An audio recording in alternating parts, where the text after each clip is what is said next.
네, 98페이지의 5번을 같이 보겠습니다. 행정상 입법에 대한 설명으로 틀린 거. 위임명령은 새로운 법규사항, 새로운 법규사항을 정할 수 있으나 집행명령은 상위 법령의 집행에 필요한 절차나 형식을 정하는 데 그쳐야 합니다. 이런 부분도 상당히 여러분 이제 그 행정 입법 활동 같은 걸 안 하셨잖아요. 그래서 상당히 어렵습니다. 실제로 부령을 열어보면 위임명령도 있고 집행명령도 있어요. 그래서 국민의 권리나 의무와 관련된 내용들이 일단 위임명령에 속하는 것이고 단순한 절차적인 사항을 규정한 것을 집행명령이라고 합니다. 위임명령은 상위법으로부터 반드시 근거를 받아야 돼요. 위임을 받아야 돼요. 그래서 명칭도 위임명령이라고 돼 있어. 근데 집행명령은 그냥 위임명령이 일단 위임을 받았기 때문에 이걸 집행하기 위한 집행명령은 장관이나 대통령이 직권으로 정해도 됩니다. 따라서요. 이런 차이점이 있어. 그러니까 새로운 법규사항이라는 게 바로 국민의 권리나 의무예요. 새로운 법규사항을 정할 수 있는 건 위임명령일 뿐이고 집행명령은 단순히 절차적인 사항이니까 새로운 법규사항을 정할 수는 없는 거지. 그래서 맞아요. 2번에 대법원은 제재적 처분의 기준이 대통령령의 형식으로 되어 있는 경우에는 당의 기준을 법규명령으로 본다. 5번에 2번인데 우리가요 보면 여러분 행정법을 보면 뭐 별표 5 해가지고 제재적 기준이 마련되는 경우가 많아요. 그래서 이 뭐 1회 위반이다 그러면 영업정지 처분 2개월, 2회 위반이면 정지 처분 3개월, 그다음에 3회 위반이면 뭐 6개월 했다가 4회 위반이면 어때요? 영업을 아예 그냥 영업권을 취소시켜 버리죠. 이런 게 뭐라고? 이게 제재적 처분이에요. 이제 제재 규정인데 이러한 내용이 대통령령에 있을 수 있고 부령에 있을 수 있다 이거야. 대통령령에 있는 경우는 우리가 대법원 판례에 따르면 이것은 법규명령으로 보고 그런 뜻이죠. 법규명령으로 보고 그 다음에 부령에 있는 경우에는 행정규칙으로 본다.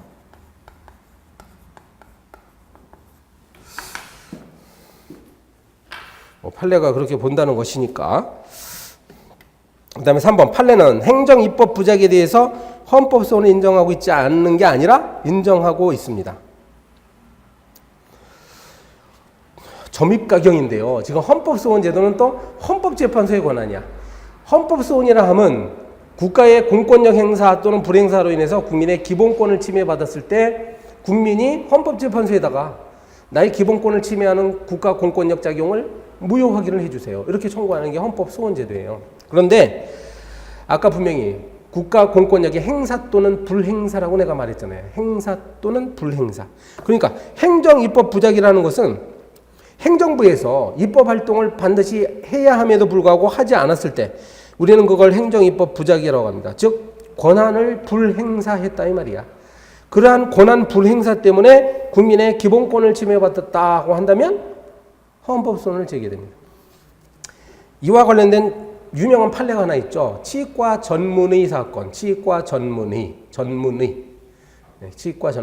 그리고 여러분 행정사도 그렇죠. 행정사도 법률을 보니까 분명히 행정사는 1년에 한 번씩 시험을 치르도록 돼 있었는데 지금 한 4년 전까지만 하더라도 행정입법이 없었어요. 법률에는 분명히 1년에 한 번씩 치르라고 했는데 행정입법이 이런 사항들을 마련해 놓지 않아가지고 행정사 시험이 뭐 매년 이루어지지 않았습니다. 이게 헌법재판소까지 가가지고 결국은 위헌 결정이 남으로써 여러분이 지금 시험 보고 있는 거예요. 지금 벌써 4년째인데 4년 전에 바로 그런 일이 있었습니다. 바로 자 보세요. 그러니까 행정입법 부작에 대해서는 헌법소원 인정한다라고 해야 돼요. 4번 법규명령에 대해서도 헌법소원을 제기할 수 있는가? 우리는 이걸 긍정합니다. 사실은 이 동그라미 5번을 설명하려면 이것도 한이 없어요. 이거 아주 심오한 뜻이 있는 그런 내용인데 여러분 너무 복잡하죠. 복잡하게 생각하지 마시고 이렇게 생각하세요. 헌법소원이라는 것은 뭐라고? 공권력의 행사나 불행사로 인해서 국민의 기본권 침해받았을 때 하는 거라고. 그러니까 지금 우리가 공부하고 있는 법규명령이라는 거 이게 대통령령 부령이잖아요. 그러면 이것도 엄연히 국가의 공권력 작용입니다. 따라서 법규명령으로 인해서 기본권이 침해받아 그럼 당연히 헌법재판소의 헌법소원의 대상이 되지요. 그렇게 기억하면 되겠습니다.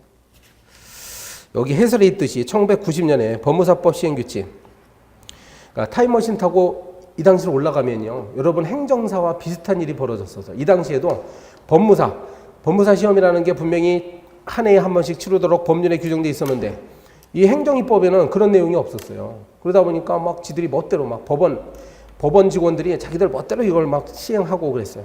그러니까 안 된다 해가지고 위헌 결정이 내려졌죠. 그래서 법무사 시험이 실시되기 시작합니다. 이때부터. 다음 페이지로 갑니다. 100페이지에 7번 문제. 7번. 법률 종속적 행정 법규명령이다. 법규명령인데 법률에 종속된다. 법률보다 효력이 하위다라는 뜻이네요. 자, 1번. 헌법 76조에 대통령의 긴급재정경제명령 제도가 있습니다. 국가 비상사태 시에 대통령이요. 법률적 효력을 갖고 있는 긴급명령을 제정할 수 있어. 특히 경제와 재정 파트는 이걸 우리는 긴급재정경제명령이라고 부릅니다. 법률에 종속되는 명령이다. 틀렸어요. 법률 종속적이 아니라 법률 대위적 법규명령이라고 고쳐야 됩니다. 법률 대위. 네, 이건요. 헌법을 여러분 공부 안 하셔서 그런데 긴급명령 제도는 법률적 효력을 갖는 것을 말해요. 법률적 효력입니다. 분명히 이거. 법률 대위적 법규명령이다. 고쳐야 됩니다. 2번. 법률 종속적 법규명령이라 해서 반드시 법률의 근거가 있어야만 제정되는 것은 아니다. 네. 아, 이건 그 뜻이네요. 그래서 이 법률 종속적 법규명령은 크게 두 가지로 나눠요. 하나는 위임명령, 하나는 집행명령이라고. 앞 페이지에서 배웠잖아요. 위임명령인 경우는 반드시 법률의 근거가 필요한데 집행명령인 경우는 직권으로도 발동을 할 수가 있어요. 그러니까 맞는 말이죠. 2번은. 3번. 법률 종속적 법규명령은 어떤 경우에도 새로운 법률사항을 정할 수 없다. 아니죠. 새로운 법률사항 정할 수 있는 경우가 있어. 위임명령. 위임명령인 경우는 가능합니다. 위임명령. 4번. 법률로부터 위임받은 사항을 전면적으로 재위임하는 것은 허용되지 않습니다. 이건 일반적 견해가 아니에요.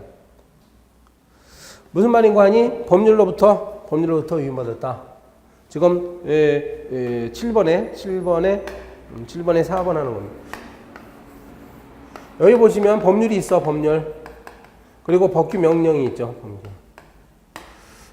근데 명령 중에도 뭐가 있어? 대통령령이 있고 불령이 있다고요.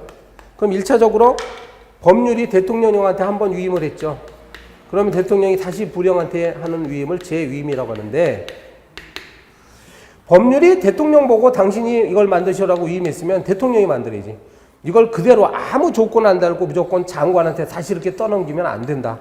그러니까 일반적으로는 전면적 재위임은 허용되지 않습니다. 전면적 재위임만 아니면 괜찮아요. 우리 판례에 따르면 위임을 해주죠. 대통령이. 대강의 범위는 정하면 돼요. 대강의 범위를 정하고 세부적인 사항만 위임하는 것은 가능해요. 그런 경우는 전면적 재위임이 아니지. 5번. 법률 종속적 법규명령에 문제가 있는 경우에 우리나라는 원칙적으로 구체적 규범 통제 절차라고 고쳐야 되겠습니다. 구체적 규범 통제 절차. 만약에요, 이러한 어떤 불령의 문제점이 이 하자가 있다 한다고 하면 하자 심사는 어떻게 하느냐가 문제가 되는 거예요. 하자 심사. 우리는 이걸 뭐라고? 구체적으로 통제한다 해서 구체적 규범 통제라고 부릅니다. 우리나라는. 어떻게 하는 거냐? 하자가 있다 하더라도요, 이게 불령이 문제다 가지고 어떤 재판의 전제가 돼야 돼요. 불령이 말이죠. 재판. 사건이 벌어져 가지고 재판의 전제가 되었을 때 비로소 사법심사 들어갑니다.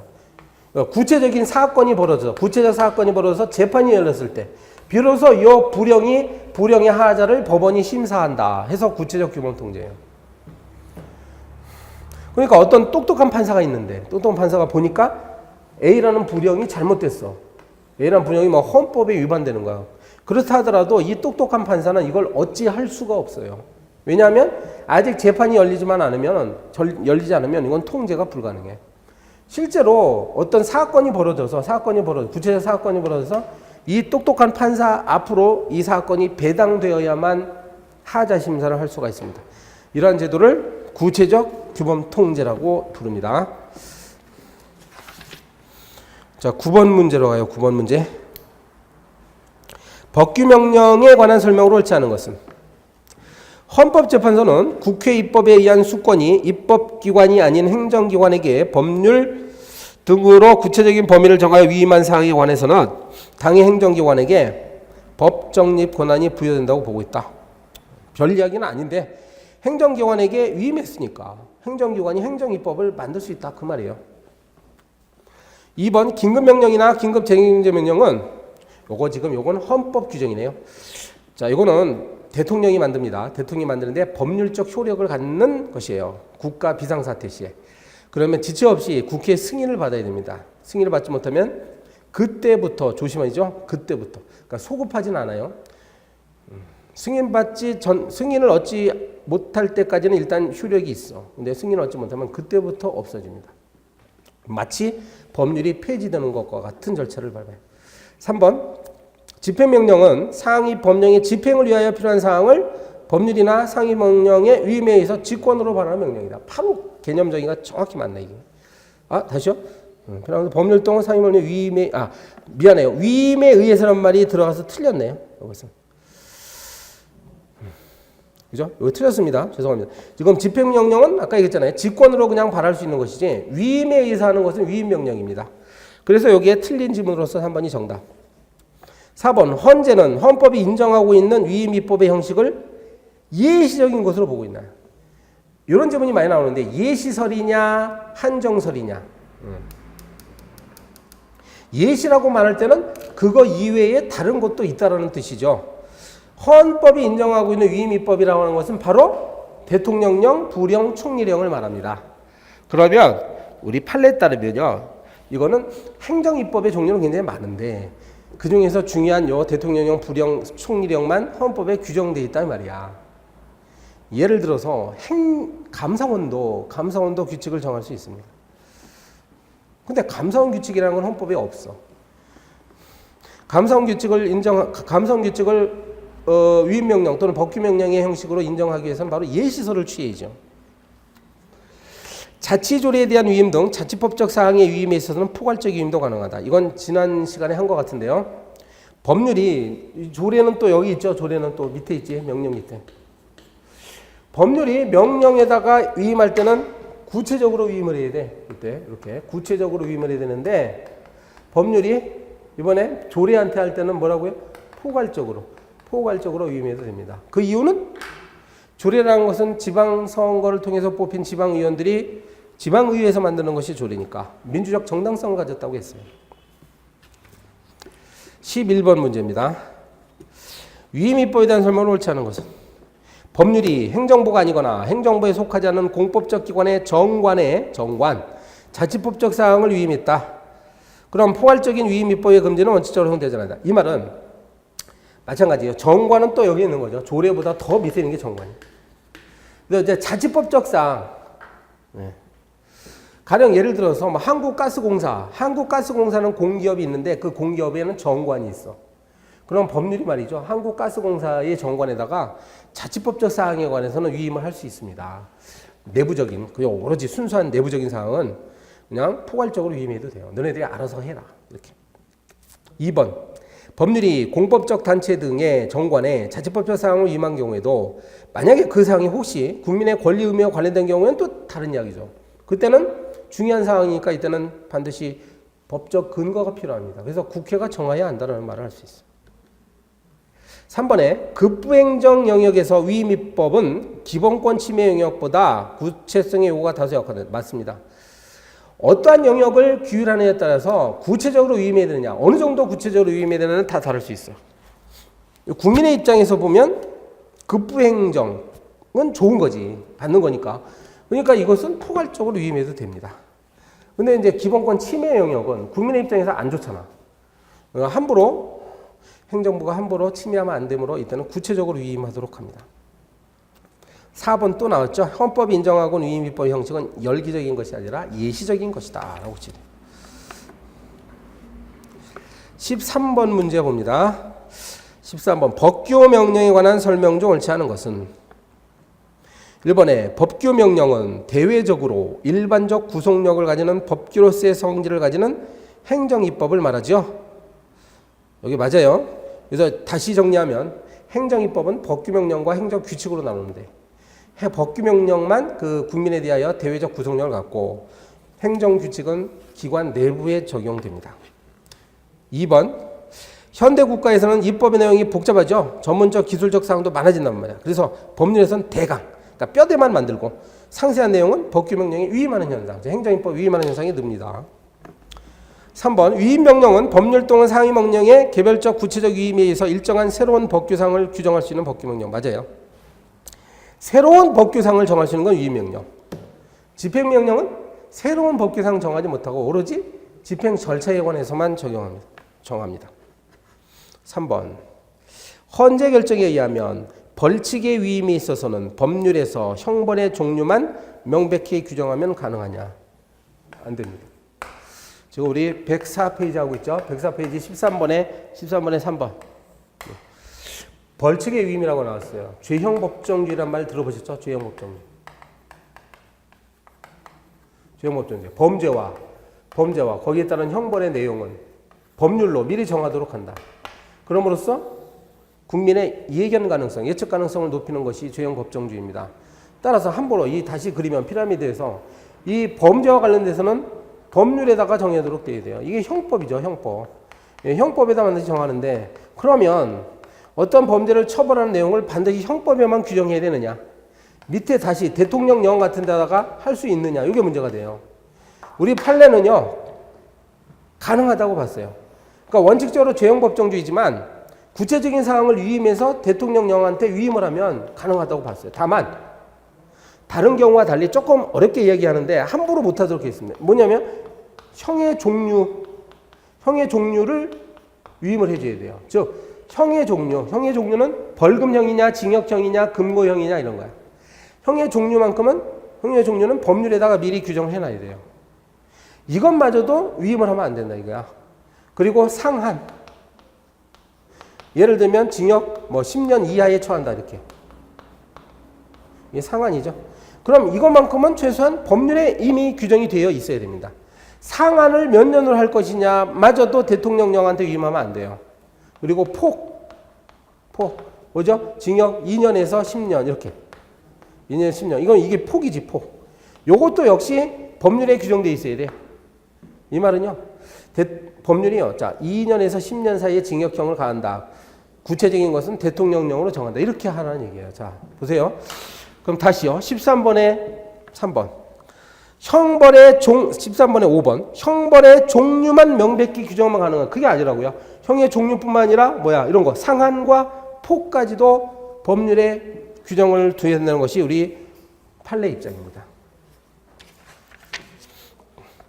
15번 문제 갑니다. 15번 문제. 106페이지에 15번. 법규명령에 관한 설명을 옳지 않은 것. 국회 전속적 입법사항의 위임이 금지된다는 것이 전적으로 법률로 규율되어야 한다는 것을 의미하지 않습니다. 자, 일단 우리 헌법을 보면 국회가 법률로 정하도록 하는 경우가 굉장히 많아요. 바로 죄형법정주의 이런 것들이지. 그런데 그렇다 하더라도 아까 봤듯이요. 꼭 법률로 정해야만 되는 걸 이야기하는 건 아니고 구체적으로 위임하면 하위 입법으로 해도 된다는 게 일반적인 견해예요. 2번, 법규명령에 대해서는 특정 법규명령의 위헌 위법 여부가 구체적 사건에 대한 재판의 전제가 된 경우에, 이거 아까 했잖아요.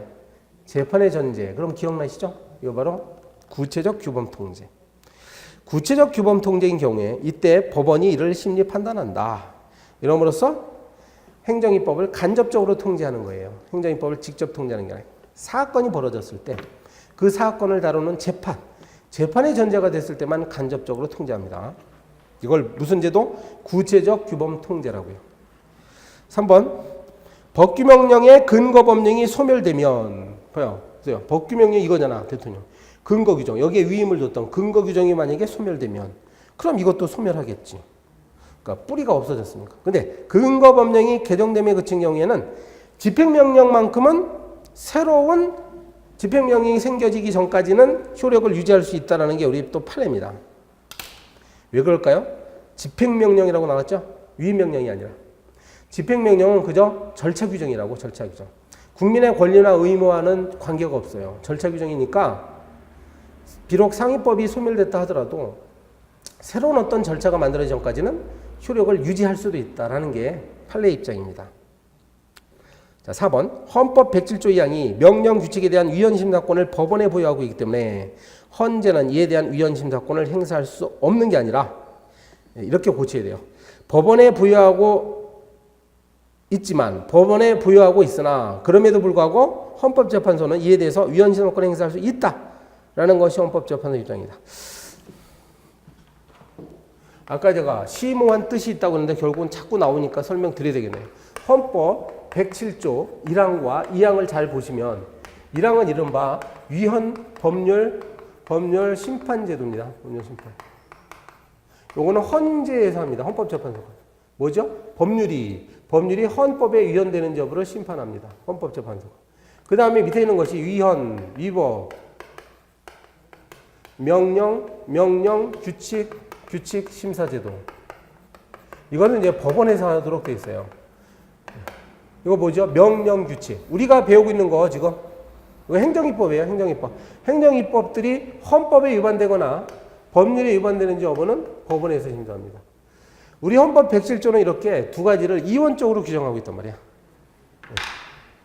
헌법만 보면 분명히 이 권한의 소재 기관을 나누고 있어요. 법률인 경우와 행정입법인 경우는 이렇게 나눈다 이겁니다.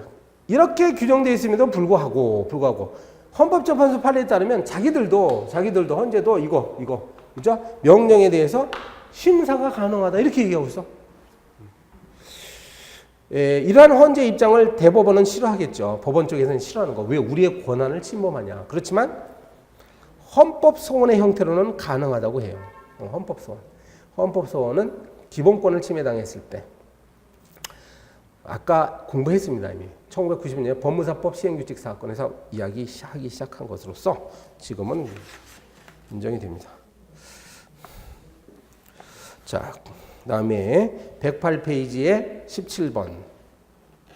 다음 설명은 옳은 것은 행정입법의 내용이 일반적, 추상적, 개별적으로 되어 있다면 법관의 법 보충작용으로서의 해석을 통해서 그 의미가 구체화 명확화될 수 있다 하더라도 그 규정은 명확성의 원칙에 반한다. 일단 행정입법을 구체적으로 정하는 게 바람직하죠.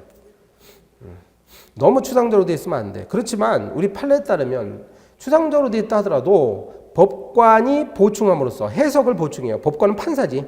판사가 요 규정은 이러이러한 의미를 갖고 있구나라고 명확하게 해석이 가능하다면 괜찮은 것이다 이 말이야. 자, 2번 법률 유보 원칙은 뭐였죠? 행정작용이 어떤 행정작용은 법률에 근거를 두어야 된다는 원칙이 법률 유보 원칙이에요. 그런데 단순히 행정작용이 법률에 근거를 두기만 하면 충분한 것이 아닙니다. 이 판례의 입장인데요. 국가 공동체와 구성원에게 기본적이고 중요한 의미를 갖는다. 국민의 기본권 실현과 관련된 내용이요.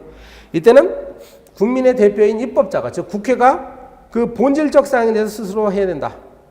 이게 바로 지난주에 배웠습니다. KBS 수신료 사건, KBS 수신료. 바로 중요사항 유보설 또는 본질성설을 반영한 판례의 내용이에요. 본질적 사항, 국민의 입장에서 본질적 사항에 대해서는 국회가 스스로 결정해야 됩니다.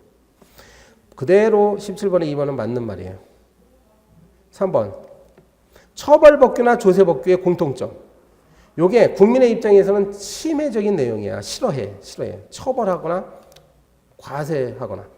그런데요, 국민의 기본권을 직접적으로 제한하거나 침해할 소지가 있죠. 그러면 보다 구체적이고 명확해야 되겠습니다. 이런 내용들은 급부 행정 영역에 비해서 조세나 처벌 규정들은요 더 구체적이어야 돼.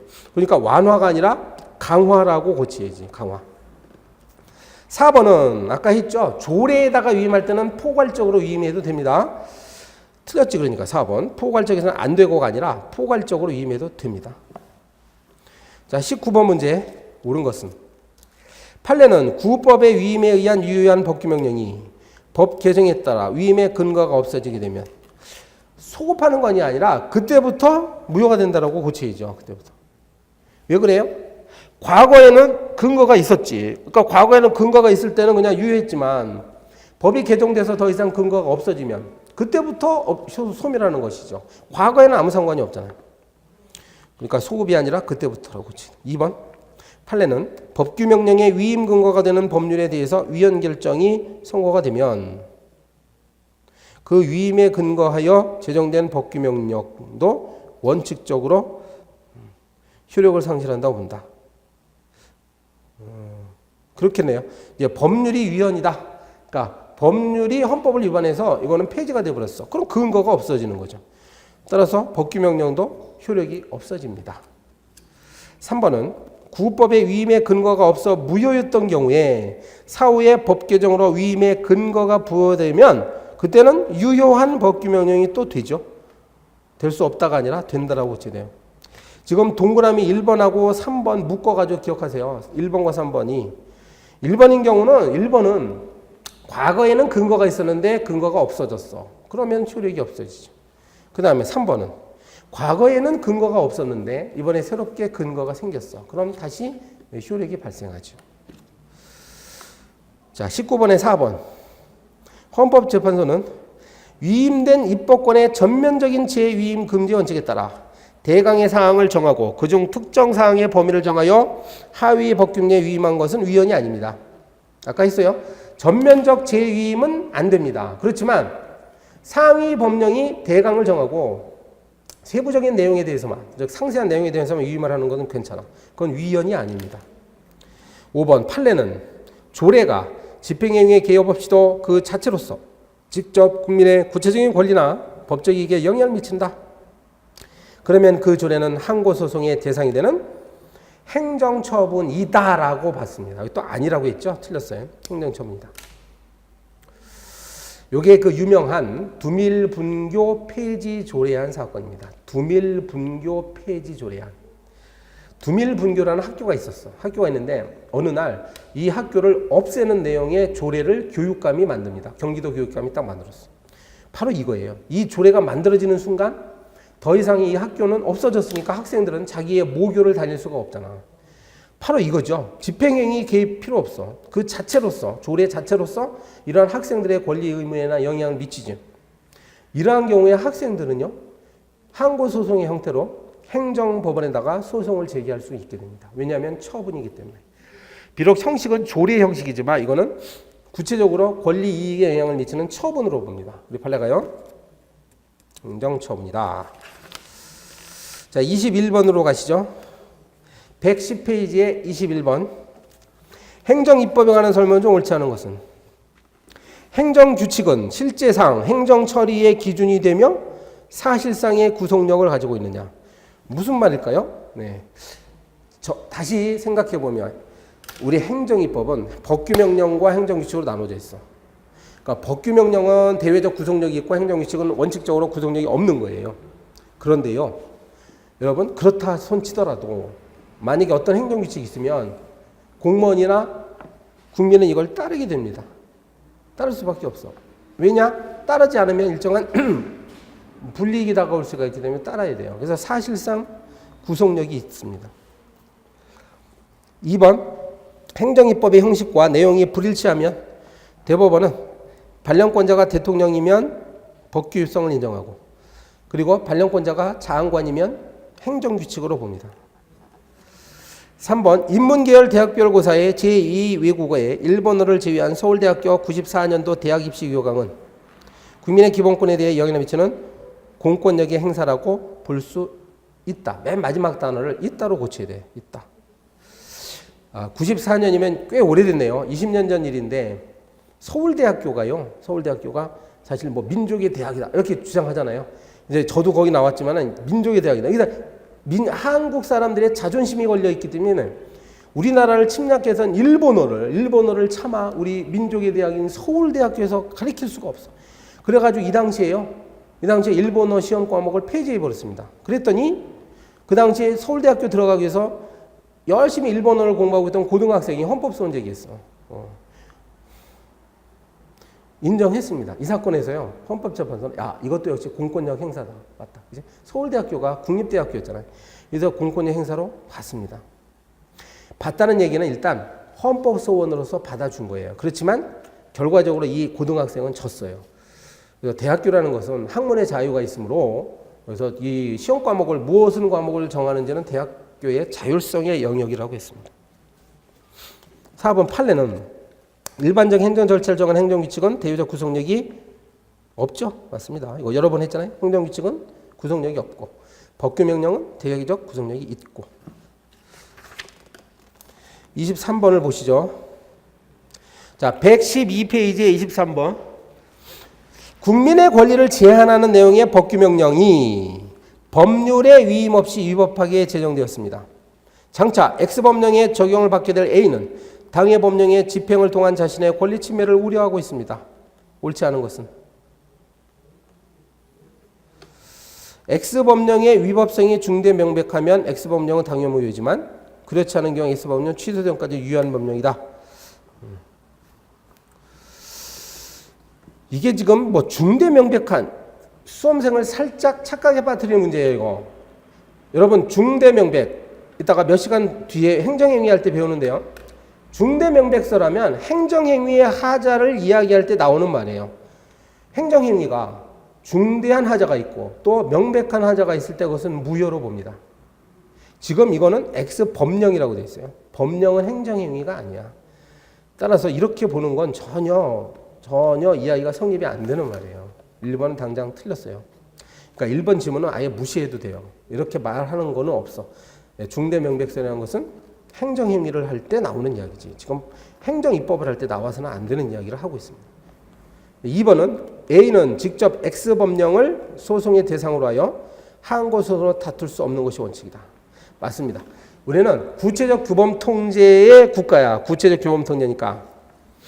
구체적인 사건이 발생했을 때만 이러한 X법령을 따질 수 있지. X법령은 처분이 아니므로 이걸 대상으로 해가지고 소송을 제기할 수 없는 것이 원칙이에요. 그런데요, 3번 예외적으로 아까 우리 두밀분교 폐지 조례안에서 보듯이 그러한 추상적인 입법 활동이 국민의 권리 이익에 직접 영향을 미치면 그때는 가능합니다. 바로 3번이죠. 이 X법령이 혹시 구체적으로 규율을 한다. 소위 처분과 같은 처분법규를 한다면 이거는 형식은 법령이지만 결국은 처분으로 봐가지고 행정소송을 제기할 수 있습니다. 항고소송으로 제기할 수 있어요. 4번 또 더 나아가서 헌법소원도 제기할 수 있어.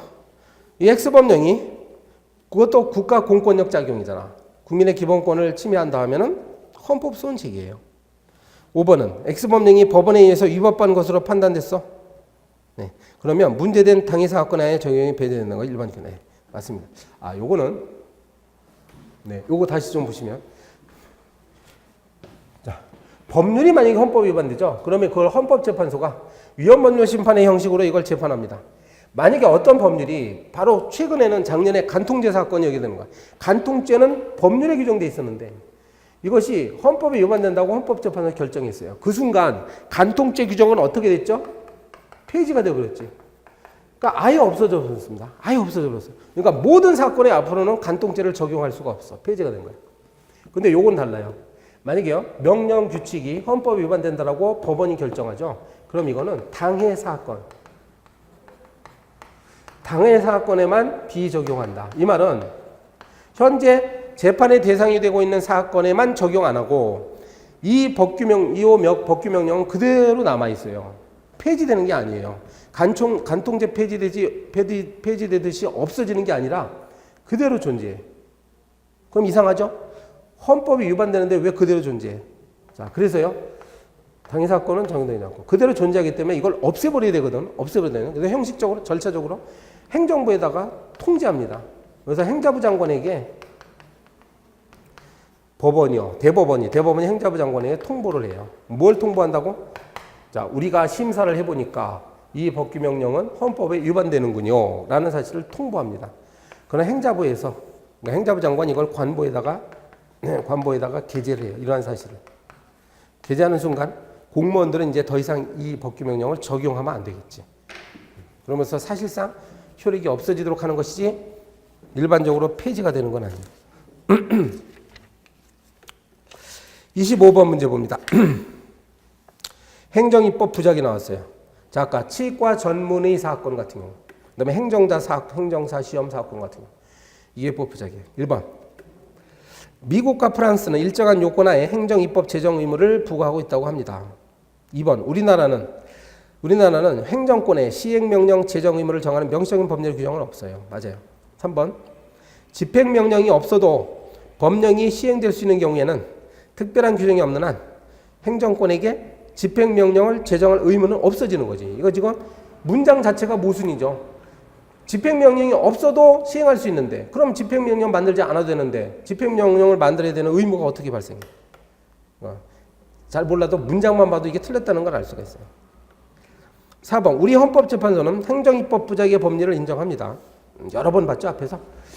행정입법 부작위가 기본권을 침해하는 경우는 헌법소원의 형식으로 헌법재판소에다가 제기할 수 있어요. 4번. 우리 대법원은 행정입법 부작위는 성질상 부작위 위법 확인 소송의 대상이 되지 않는다고 했다. 잘 모르시겠죠? 아까 우리가 항고소송의 종류가 3가지가 있다고 했잖아요. 기억나십니까? 행정소송법상 항고소송의 3가지. 취소소송, 무효확인소송, 부작위 위법 확인소송 3가지가 있단 말이야. 요 3번째인 소송인 부작위 위법 확인 소송에서 부작위라고 하는 것은 처분을 부작위한다는 뜻이에요. 처분. 가령 어떤 민원인이 국가를 상대로 뭘 해달라고 요구했어. 뭘 해주세요. 그러니까 영업 허가를 내주세요. 그치? 영업 허가를 내주세요라고 요구했는데 부작위 상태에 있더라 이거야.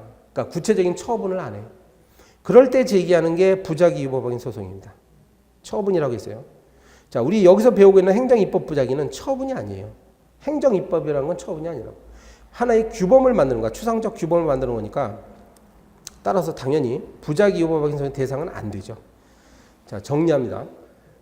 행정입법 부작위 2가지를 생각해야 되는데 행정입법 부작위가 문제가 있다 하면 첫 번째 이렇게 법원에다가 부작위 위법 확인 소송을 제기할 수는 없습니다. 왜냐하면 처분이 아니기 때문에.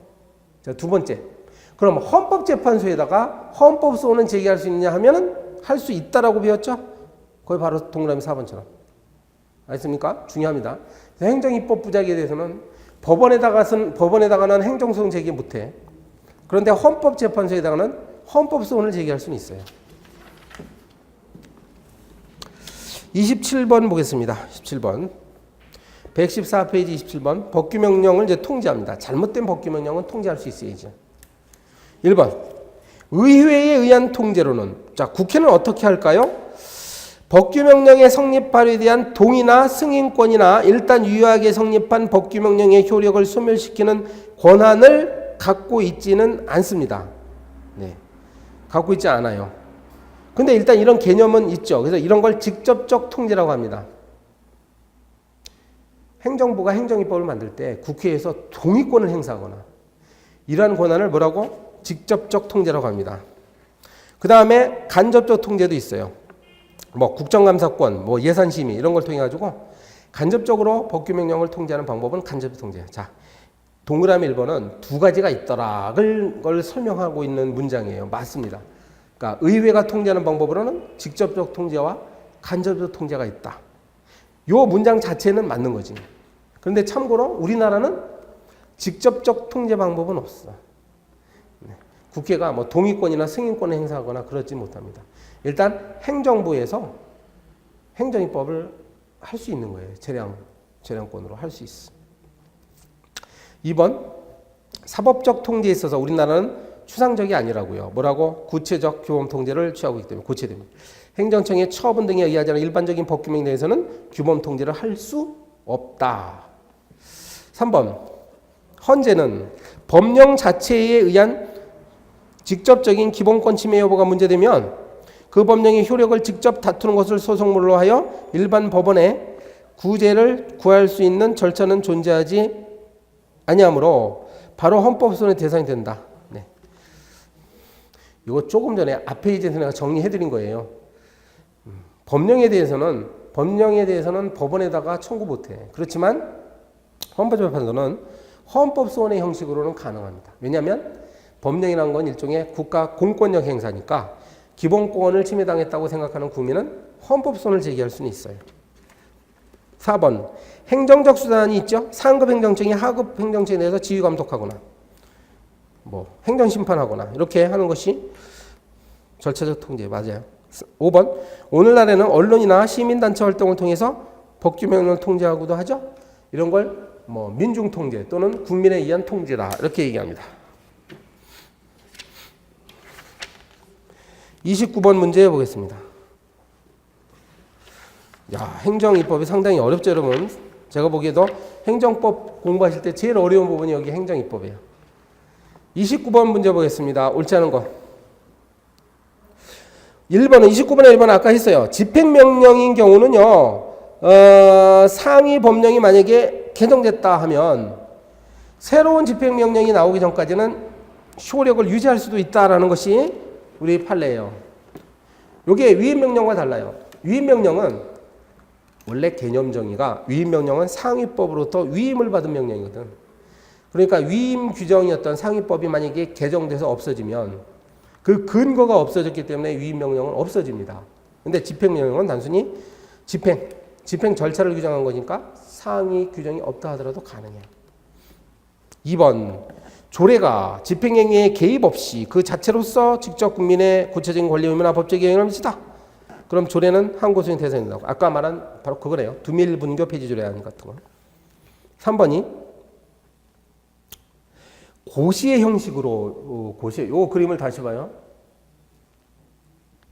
없어졌네. 자, 다시 그리면 고시의 그 위치는 어디에 있는 거 아니? 여기 법규 명령이 있으면 고시, 훈령, 예규 이런 것들은 밑에 있어요. 고시는 성질이 법규 명령은 아닙니다. 이거는 형식적으로 보면 행정규칙이야. 따라서 고시에다가 위임을 함부로 못해요. 여기 법률이 있죠. 법률이 위임할 때는 이렇게 명령에 위임하거나 아까 이거 조례 위임하거나 이렇게 이제 고시에다가는 이렇게 위임하는 게 아닙니다. 원칙적으로. 왜냐하면 이것은 뭐라고? 행정규칙이 하나이기 때문에 위임을 하면 안 되지만 다만 좀 위임해도 되는, 위임을 하더라도 크게 문제가 안 되는 경우가 있겠죠. 그게 바로 이거지. 전문적, 기술적 사항이나 경미한 사항이다. 그리고 불가피한 경우에는 할 수 없이 고시에라도 위임을 할 수가 있습니다. 4번 법령의 제정 여부는 그 자체로서 국민의 구체적인 권리 의무에 직접적인 변동을 초래하는 것입니까? 이거 벌써 여기서 틀렸지. 법령은 일반적이고 추상적인 사안이에요. 그 추상적인 사안이니까 그 자체가 직접 권리나 의무에 영향을 주지는 않습니다. 이 법령이 어떤 구체적인 사안에 적용됐을 때 이야기가 되는 거지. 첫 번째 줄도 틀렸어요. 그 다음에 계속 읽어보면 법규명령의 입법 부작에 대해서는 부작위 입법 확인서로 다툴 수 없다라고 아까 한참 얘기했잖아요. 법원에다가는 못합니다. 이거. 다만 뭘 가능해요? 헌법소원은 가능하고. 31번 봅니다. 법규명령 틀린 것은. 자, 집행명령은 위임명령과 달리 이것은 절차적 규정에 불과하기 때문에 법률로부터 근거, 즉 위임이 없어도 됩니다. 수권 규정 없이도 그 말이에요. 그러니까 근거 규정이 없더라도 발할 수 있는 게 집행명령 맞습니다. 2번 대통령령은 헌법 95조에 근거하고 있어요. 헌법 95조가 대통령은 위임명령과 집행명령을 정할 수 있다라고 해놨어. 맞아요. 2번, 3번 조세의 종목과 세율은 법률로 정하도록 되어 있습니다. 그런데 그래서 원칙적으로는 행정입법에 위임할 수 없죠. 그러나 실제적으로 많은 행정입법이 있습니다. 가능해요. 왜냐하면 법률로서만 모든 어떤 조세와 관련된 사항을 법률로 전부 정하기가 어려워. 그러니까 일단 조세법, 법률에는 대강을 정하고 세부적인 것은 대통령령, 시행령에다가 막 위임하는 경우가 엄청나게 많습니다. 4번 하자 있는 법규명령은 무효다라는 설에서는 법규명령은 취소소행 대상이 되지 않고 공권력이 인정되지 않는다고 한다. 맞겠네요.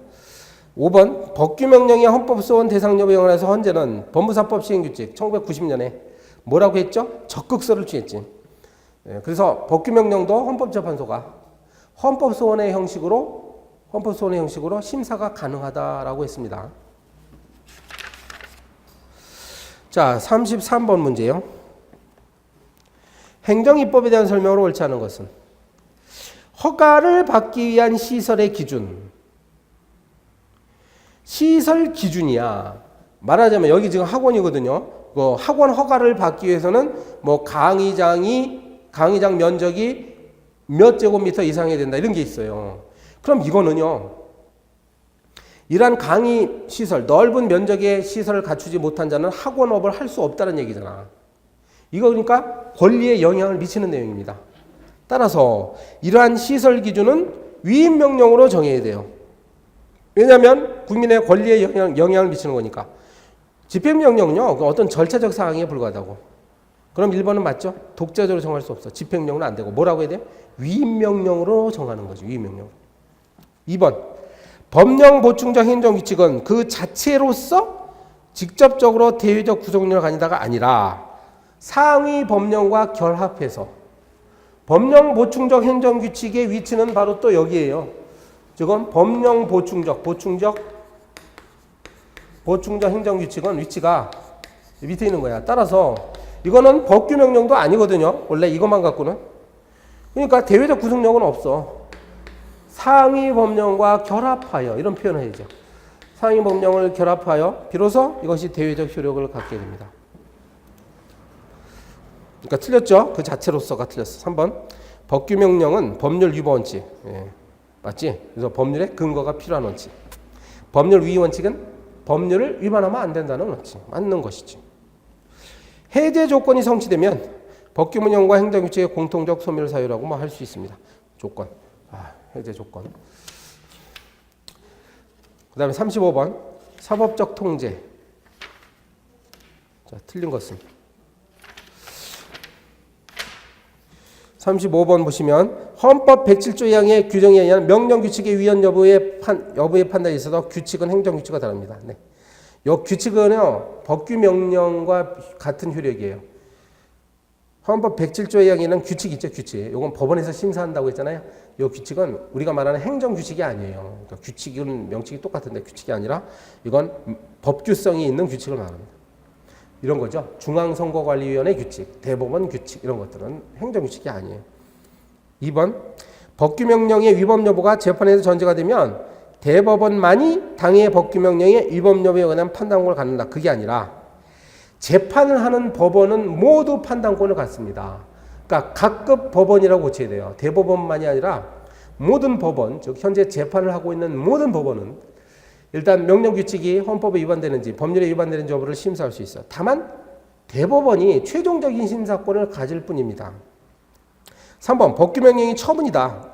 원래 법규명령은 일반적 추상적인 규범인데 만약에 이 집행행위에 매개 없이 직접 국민의 권리 의무에 권리나 이익에 영향을 미치게 되면 그건 처분이 돼가지고 행정소송의 대상이 돼요. 4번에 법규명령이 위법하다고 판단하면 법규명령은 당해 사건에 적용되지 않는다고. 아까 했죠? 예, 법률과 다릅니다. 법률은 폐지가 되지만 당해 사건만큼 적용하지 않습니다. 5번도 맞아요. 행정규칙이 일정한 구속력을 가져서 혹시 이게 공권력 행사라고 볼 여지가 있다고 한다면 당연히 헌법소원의 대상도 되죠.